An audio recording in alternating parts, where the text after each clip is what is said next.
Chers amis, avez-vous déjà ressenti cette soif intérieure, ce désir profond de changement qui ne cesse de grandir en vous? Avez-vous déjà eu l'impression de marcher dans un désert spirituel, cherchant une oasis de paix et de renouveau? Si vous vous êtes déjà posé ces questions, sachez que vous n'êtes pas seul. Nous avons tous, à un moment ou un autre, cherché une transformation divine, un signe que quelque chose de plus grand nous attend au-delà de l'horizon.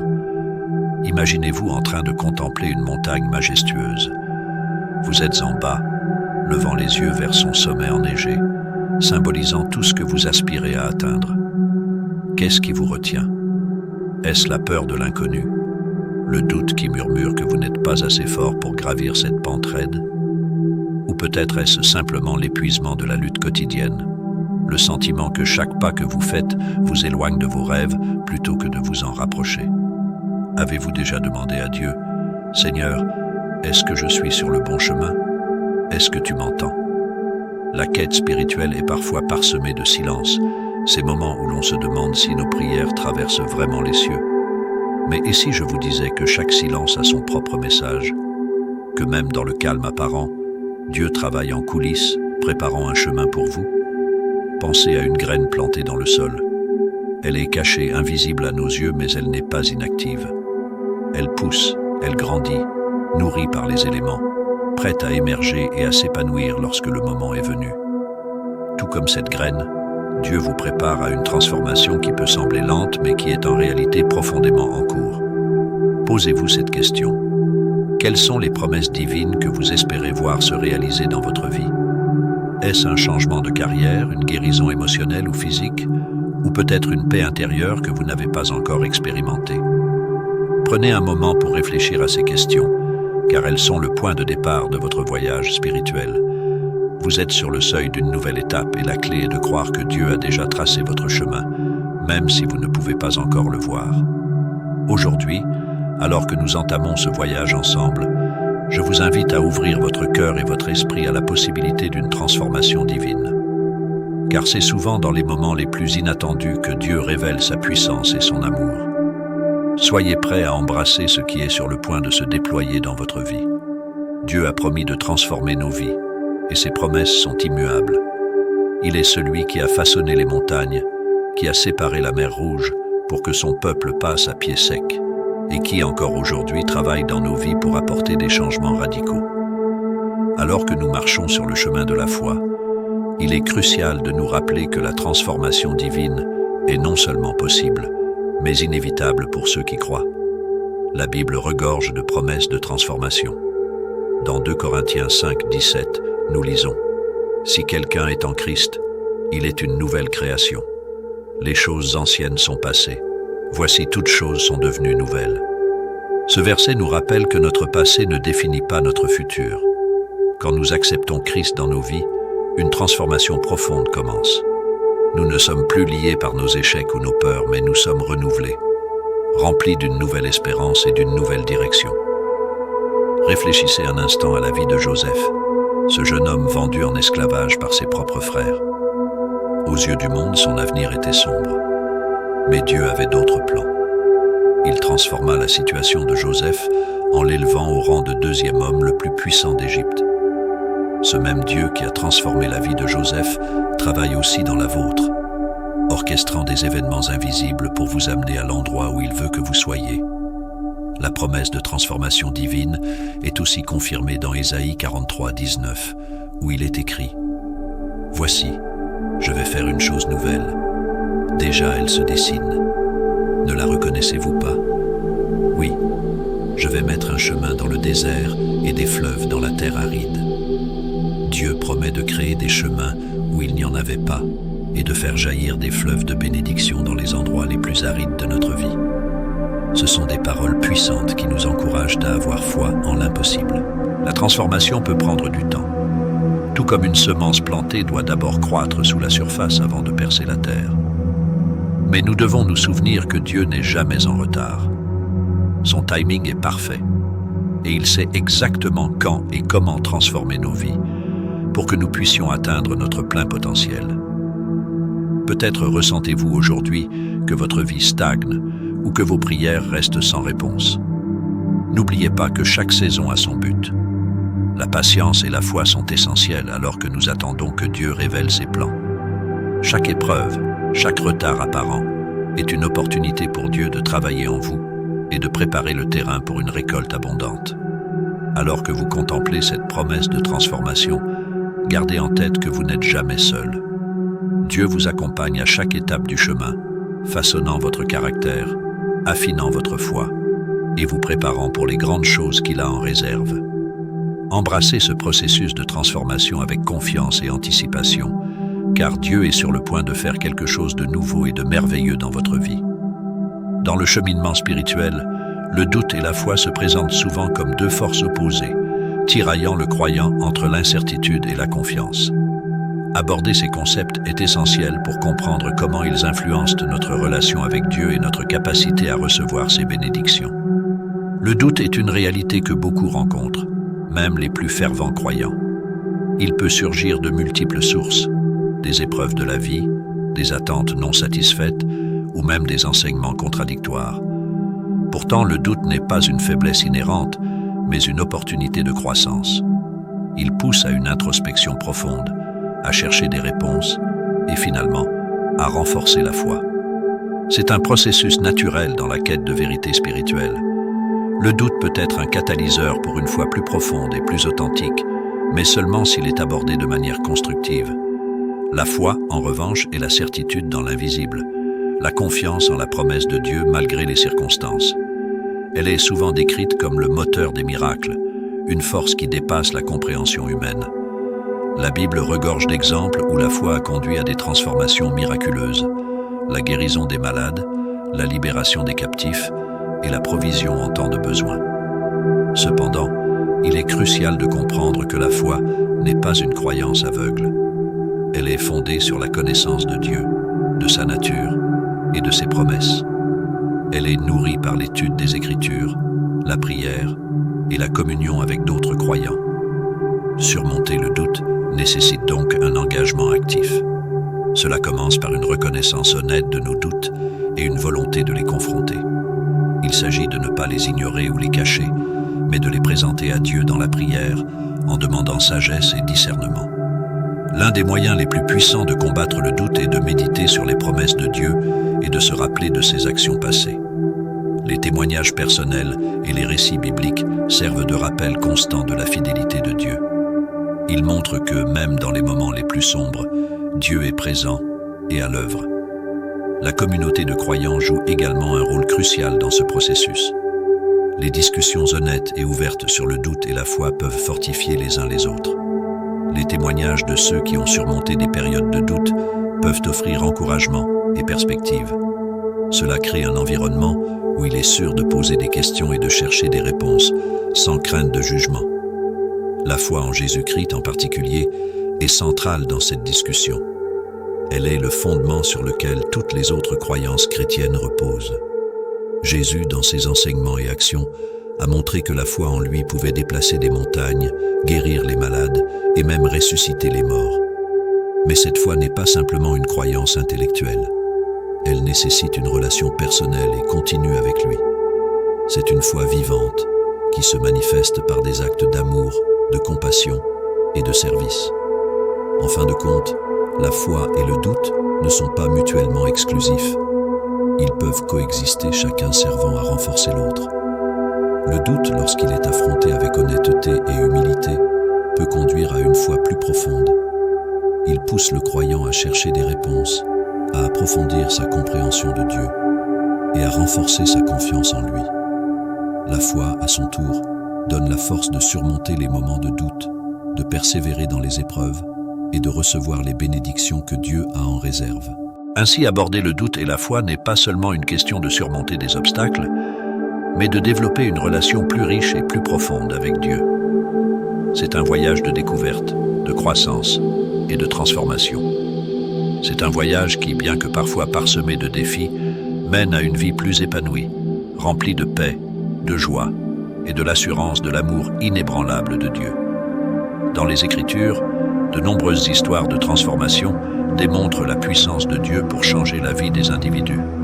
Ces récits inspirants illustrent non seulement la miséricorde et la grâce de Dieu, mais aussi la capacité des croyants à surmonter des défis grâce à la foi. L'un des exemples les plus emblématiques est celui de Saul de Tarse qui est devenu l'apôtre Paul. Initialement, Saul était un persécuteur zélé des chrétiens, convaincu de la justesse de sa mission de les éradiquer. Cependant, sur le chemin de Damas, il a eu une rencontre divine avec Jésus-Christ qui a radicalement transformé sa vie. Aveuglé par cette vision, Saul est conduit par la main à Damas, où Ananias, un disciple de Jésus, le guérit de sa cécité. Cette transformation spectaculaire marque le début de sa mission en tant que Paul, apôtre des gentils, qui a consacré sa vie à prêcher l'Évangile et à établir des églises à travers le monde. Cette histoire montre comment une rencontre personnelle avec Dieu peut transformer même le cœur le plus endurci. Un autre récit puissant est celui de la femme samaritaine au puits. Jésus, fatigué de son voyage, s'assoit près d'un puits et engage une conversation avec une femme samaritaine. Un acte en soi remarquable, étant donné les tensions culturelles entre Juifs et Samaritains. Jésus lui révèle des vérités profondes sur sa vie personnelle et lui offre de l'eau vive, symbolisant la vie éternelle. Cette rencontre non seulement change la vie de la femme, mais aussi celle de sa communauté, car elle partage avec enthousiasme ce qu'elle a vécu. Ce récit illustre comment Jésus transcende les barrières sociales et culturelles pour apporter la transformation. Le roi David, bien qu'un homme selon le cœur de Dieu, a également une histoire de transformation. Après son péché d'adultère avec Bathsheba et le meurtre de son mari Uri, David est confronté par le prophète Nathan. Cette confrontation mène à un repentir sincère de David, exprimé dans le psaume 51, où il demande à Dieu de créer en lui un cœur pur et de renouveler un esprit droit. Cet exemple démontre que même ceux qui tombent profondément dans le péché peuvent trouver rédemption et transformation par le repentir et la miséricorde de Dieu. Ces histoires ne sont pas seulement des récits du passé. Elles résonnent avec les croyants d'aujourd'hui, rappelant que Dieu est toujours à l'œuvre, transformant des vies de manière spectaculaire et subtile. Elles montrent que peu importe le passé ou les erreurs, Dieu offre toujours une nouvelle chance et une nouvelle direction. Dans le voyage de la foi, les croyants rencontrent souvent des obstacles qui cherchent à les détourner de leur chemin. Ces obstacles peuvent être attribués à l'ennemi, communément identifié dans les Écritures comme Satan ou le diable. Le rôle de l'ennemi est de semer le doute, la peur et le découragement, cherchant à affaiblir la foi des croyants et à les éloigner de Dieu. Le diable est décrit comme un menteur et le père du mensonge, cherchant constamment à tromper les gens sur la vérité de Dieu et sur leurs propres valeurs. Il utilise divers stratagèmes pour cela, y compris des accusations, des tentations et des fausses promesses. L'exemple de Job dans la Bible est emblématique. Satan obtient la permission de Dieu pour tester la foi de Job en lui infligeant des souffrances et des pertes. Cependant, malgré les épreuves, Job reste fidèle à Dieu et sa foi est finalement récompensée. Un autre exemple est celui de Jésus dans le désert, où il est tenté par le diable après 40 jours de jeûne. Satan tente de le séduire avec des promesses de pouvoir et de richesse, cherchant à détourner Jésus de sa mission divine. Cependant, Jésus répond à chaque tentation avec les Écritures, démontrant l'importance de connaître et de s'appuyer sur la parole de Dieu pour résister aux attaques de l'ennemi. Malgré ces attaques, les croyants ne sont pas sans défense. Les Écritures parlent de la protection divine, où Dieu est décrit comme un refuge et une forteresse pour ceux qui se confient en lui. Le psaume 91, par exemple, parle de la sécurité sous les ailes de Dieu, une métaphore de sa protection et de sa présence constante. De plus, le Nouveau Testament exhorte les croyants à revêtir l'armure de Dieu. Éphésiens 6, 10, 18. Comprenant la vérité, la justice, la foi, le salut, la parole de Dieu et la prière comme des outils pour se défendre contre les ruses du diable. Ainsi, bien que l'ennemi cherche à entraver le chemin des croyants, la protection divine et la puissance de la foi offrent une sécurité et une assurance. C'est un rappel constant que, malgré les épreuves et les tentations, Dieu est souverain et offre à ses enfants les moyens de surmonter les obstacles et de continuer à marcher dans sa lumière. Dans chaque voyage spirituel, il arrive un moment où l'inspiration doit se transformer en action. Ce moment est crucial, car c'est à travers l'action que la foi se manifeste et que les promesses de Dieu deviennent tangibles dans nos vies. C'est une invitation à ne pas simplement écouter, mais à répondre activement à l'appel de Dieu, à prendre des mesures concrètes pour renforcer notre foi et transformer nos situations. L'un des moyens les plus puissants de mettre sa foi en action est par la prière. La prière est un dialogue intime avec Dieu, un espace où nous pouvons exprimer nos préoccupations, nos espoirs et nos désirs les plus profonds. C'est aussi un moyen de chercher la guidance divine, de demander la sagesse pour naviguer les défis et de trouver la paix dans l'assurance que Dieu est à l'écoute. Jésus lui-même a souligné l'importance de la prière, enseignant à ses disciples à prier avec persistance et foi, comme le montre la parabole de la veuve persistante, Luc 18, 1-8. Cette histoire illustre que la prière persistante est non seulement entendue par Dieu, mais aussi récompensée. Cependant, la prière ne doit pas être un acte passif. Elle doit être accompagnée d'actions concrètes qui démontrent notre engagement à suivre la voie de Dieu. Par exemple, si quelqu'un prie pour une relation brisée, cette prière peut être accompagnée d'actions telles que demander pardon, offrir le pardon ou prendre des mesures pour améliorer la communication. De même, ceux qui prient pour une direction dans leur vie professionnelle peuvent aussi prendre des mesures pratiques comme rechercher des conseils, se former à de nouvelles compétences ou explorer de nouvelles opportunités. La prière devient alors une fondation solide sur laquelle les actions concrètes sont construites, créant un cycle de foi et de réalisation. Un autre aspect essentiel de l'action est l'étude et la méditation des Écritures. La Bible est une source inépuisable de sagesse et de guidance. En s'engageant activement avec les Écritures, les croyants peuvent renforcer leur compréhension de la volonté de Dieu et recevoir des révélations qui éclairent leur chemin. Par exemple, lire les épîtres de Paul peut offrir des perspectives sur la vie chrétienne, les relations et la persévérance dans la foi. Méditer sur les psaumes peut apporter du réconfort et de l'encouragement dans les moments de détresse. Enracinés dans la parole de Dieu, les croyants peuvent aborder les défis de la vie avec une perspective divine et une assurance renouvelée. En outre, la participation active à la communauté de foi est une autre forme d'action. Les églises et les groupes de croyants offrent un soutien mutuel, un enseignement et une opportunité de servir les autres. En s'impliquant dans des activités telles que le bénévolat, l'évangélisation ou simplement en étant présents pour les autres membres de la communauté, les croyants mettent en pratique l'amour et le service que Jésus a enseigné. Cela crée une dynamique de soutien et de croissance spirituelle collective, où chacun est encouragé et inspiré par l'exemple des autres. Il est également crucial de ne pas sous-estimer le pouvoir de l'action individuelle. De petits gestes de foi, comme prendre du temps chaque jour pour remercier Dieu, aider quelqu'un dans le besoin ou simplement partager un mot d'encouragement peuvent avoir un impact énorme. Ces actes, bien que modestes en apparence, sont des expressions tangibles de la foi et peuvent inspirer d'autres à faire de même. Ils montrent que la foi n'est pas seulement une croyance intérieure, mais une force vivante qui influence notre comportement quotidien. Il est important de se rappeler que l'action dans la foi n'est pas un acte isolé, mais une partie d'un processus continu. C'est un voyage qui nécessite persévérance, patience et ouverture à l'œuvre de Dieu. Parfois, les résultats ne sont pas immédiatement visibles et il peut y avoir des moments de doute ou de découragement. Cependant, chaque action prise dans la foi est une semence plantée qui, en temps voulu, portera du fruit. L'appel à l'action est un appel à embrasser pleinement la vie de foi. C'est une invitation à prendre des mesures concrètes, à prier avec conviction, à étudier les Écritures, à participer activement à la communauté de foi et à vivre chaque jour avec l'intention de refléter l'amour et la grâce de Dieu.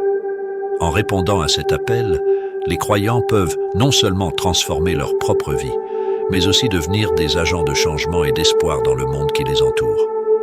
Alors que nous traversons les défis et les incertitudes de la vie, il est essentiel de se rappeler que l'espérance est une force puissante, capable de transformer notre perspective et d'inspirer des changements positifs.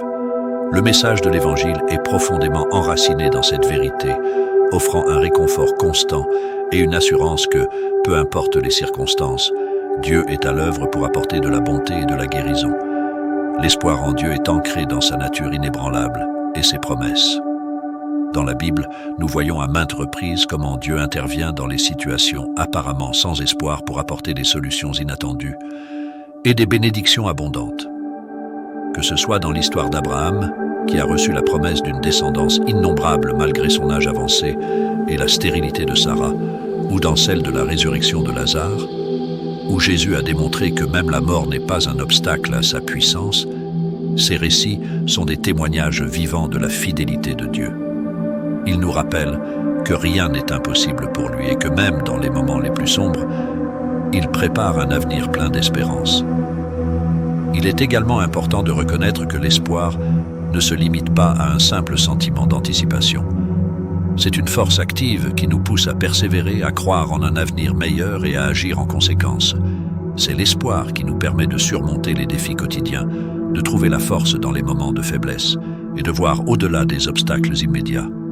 L'espoir en Dieu est une lumière qui brille dans les ténèbres, guidant nos pas et nous donnant la certitude que nous ne sommes jamais seuls dans notre voyage. Dieu est constamment à l'œuvre, même lorsque nous ne voyons pas immédiatement les résultats. Sa présence est une source continue de force et de réconfort.